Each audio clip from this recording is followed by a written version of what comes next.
Ano ang dapat gawin para someday somehow makapunta tayo sa langit?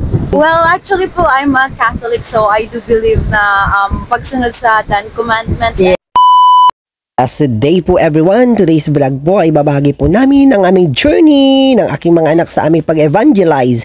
Dito ko po nalaman na mas maraming mga taong naniniwala sa Diyos pero wala silang tamang pagkakilala at relasyon sa ating Panginoong Hesus. Dito po mas napagtibay ang aking faith para ipagpatuloy ang aming pag-evangelize ng aking mga anak at lilibutin po namin ang buong daigdig. Char, sana may mag-sponsor, mag-evangelize kami sa Japan, China at Korea kung saan hindi kami maiintindihan. Char lang po, kidding aside po. Again, this is your Marlon Solomon Amuten, ang inyong former certified transgender woman noon, binago ng Panginoon sa ng super daddy na ngayon. Tara na po, let's go! Meron po kaming dala-dala ngayon magandang balita. Ayan. Bago po namin sabihin yung magandang balita, ano po, magtatanong lang po muna ako. Yun nga po yung, naniniwala po ba tayo na may Diyos? Si ma'am? Sige po, sige lang, hawak po. Opo, naniniwala po kayo na may Diyos. Ayan. So pag naniniwala tayo na may Diyos, obligado na paniwalaan natin na meron tayong, merong langit at saka merong lupa. Sabi ko nga, halos karamihan sa langit, lupa. Pag merong Diyos, naniniwala tayo na may langit at may impyerno. Di po ba? Ma'am, kung tatanungin ko kayo, saan nyo gusto someday somehow pumunta? Sa langit o sa impyerno? Sa langit. Siyempre, lahat tayo, wala namang tao. Okay ka lang, common sense, di ba? Gusto natin lahat sa langit pumunta. Ayan. Walang may ayaw sa, walang may gusto sa may impyerno. Ano po? Ayan, dahil nga gusto natin, pag gusto natin ng isang bagay, may ginagawa tayo. Tama po ba, ma'am? Kunyari, pag gusto natin maging nurse, maging doktor, maging mayaman, maging victorious someday somehow, meron tayong ginagawa. Nagsisikap tayo, nag-aaral tayo. Tama po ba, ma'am? Okay. Pag gusto mo ng isang bagay, kailangan pagtrabahuhan mo, di ba? May ginagawa ka po. Tama po ba? Okay. Ayan. Ang tanong ko po, ma'am, dahil gusto rin po ninyong pumunta ng langit, meron na po ba tayong narinig or meron na po bang nagsabi o meron na po ba kayong alam na dapat nating gawin para someday somehow makapunta tayo dun sa langit na gusto nating puntahan? Si ma'am. Gumawa po ng kabutihan. Yeah, si ma'am gumawa ng kabutihan. Si tatanungin ko lang po kayo, sir, dahil nga gusto nating pumunta ng langit. Ano po, meron na po ba kayong narinig o meron na po ba kayong alam na dapat nating gawin para someday somehow makapunta tayo dun sa langit na gusto nating puntahan? Lahat naman tayo gusto nating pumunta ng langit, di po ba? Si sir, ayan. Wala pa po. Ay, wala pa po. Okay po. Si ma'am, meron na po ba tayong narinig? Maging mabuti. Yan, maging mabuting tao, di po ba? Regarding sa question niyo, sir, kung sakali ba na ako ay siyempre papala rin na mapunta sa sinatawag na life, kind of endless. Siguro, siyempre muna niya yung pagsunod talaga sa salita ng Panginoon Diyos. Kasama na siyempre yung paggawa ng tama, pag-iwas, siyempre huwag tayong gumawa ng anong mga kamalian or taliwas sa salita ng Diyos. And at the same time, siyempre yung pagsunod natin sa 10 ng Panginoon, the 10 commandments ko. So, actually, actually, hindi natin maiiwasan na magkamali kasi tao lang tayo. Pero the more important is, dapat marunong tayo mag-repent.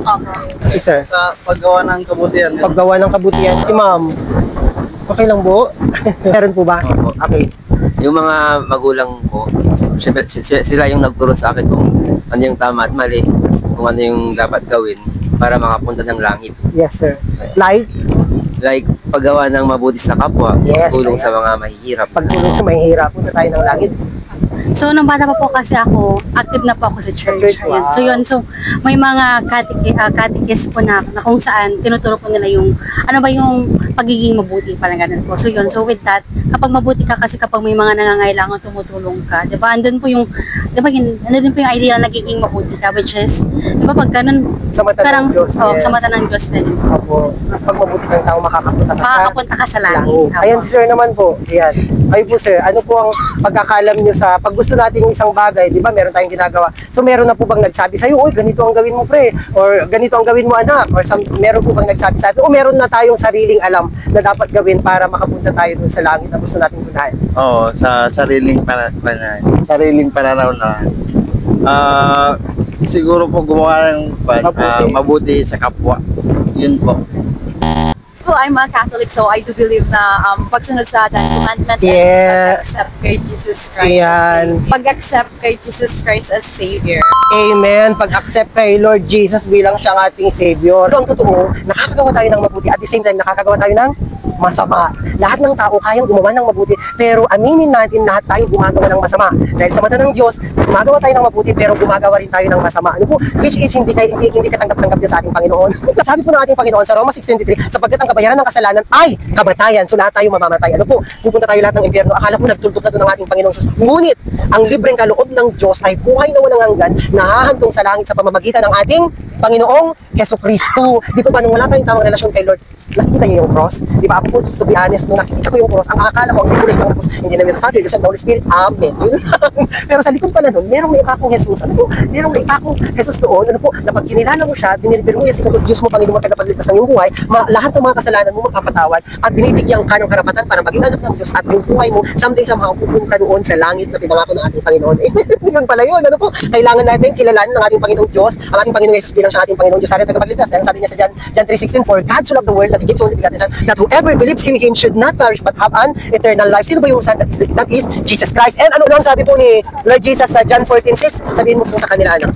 John 14:6, Jesus said, I am the way, the truth, and the life, as the Father said by me. Amen. Ang sabi po ng John 14:6, Jesus said, I am the way, the truth, and the life. No one comes to the Father except by me. Ayan. Jesus said, I am the way, the truth, and the life, as the Father said by me. Amen. Yun nga po ang sabi ng ating Panginoon. Ako ang daan ng buhay at ang katotohanan, walang makakapunta sa Ama kung hindi sa pamamagitan ko. Kung magandang balita sa ating lahat, ibabahagi ko po kung paano po tayo magkaroon ng kaligtasan, paano malilinis ang ating mga kasalanan, at paano po tayo magkaroon ng buhay na walang hanggan. Masasabi po sa Roma 6:23, sapagkat ang kapatayan ay kabayaran ng kasalanan, ngunit ang libreng kaloob ng Diyos ay buhay na walang hanggan sa pamamagitan ni Kristo Jesus na ating Panginoon. At masasabi rin po sa Roma 10:9, kung ipapahayag ng iyong bibig na si Jesus ay Panginoon at buong puso kang sumasampalataya na siya'y muling binay ng Diyos, malinigtas ka. Amen po ba doon? At masasabi rin po sa Juan 3:16, sapagkat ganyan lamang ang pag-ibig ng Diyos sa sangkatuan, kahit ibinigay niya ang kanyang bugtong na upang ang sino ang sumapaltay sa kanya ay hindi mapahamak bagkus magkaroon ng buhay na walang hanggan. Kaya ano pa pong hinintay natin? Magsisi at tumalikod na po tayo sa ating mga kasalanan. Amen po ba doon? At masasabi din po sa unang 1 chapter 5 verse 13, kung ang anak ng Diyos ay nasa isang tao, mayroon siyang buhay na walang hanggan. Ngunit kung wala sa kanyang anak ng Diyos, wala siyang buhay na walang hanggan. Sinusulat ko ito upang malaman ninyo na kayong sumasampalataya sa anak ng Diyos ay may buhay na walang hanggan. Amen po ba doon? Kaya ano pa po ang hinintay natin? Kilalanin at tanggapin na po natin ang ating Panginoong Jesus bilang siya ang ating Panginoon Diyos, Hari at Tagapagligtas. Amen po. Thank you po. Yan, isang malakas na palakpak po para kay Lord. Panginoong Jesus, sa oras na ito, ako'y nagpapakumbaba, humihingi ng kapatawaran sa lahat ng aking nagawang kasalanan, simula ng aking pagkabata hanggang ngayong kasalukuyan. Panginoong Jesus, salamat sa kapatawaran. Panginoong Jesus, sa oras na ito, sa araw na ito, muli, binubuksan ko ang aking puso, ang aking buhay, pumasok ka, at simula ngayon, pangunahan mo na po ang aking buhay.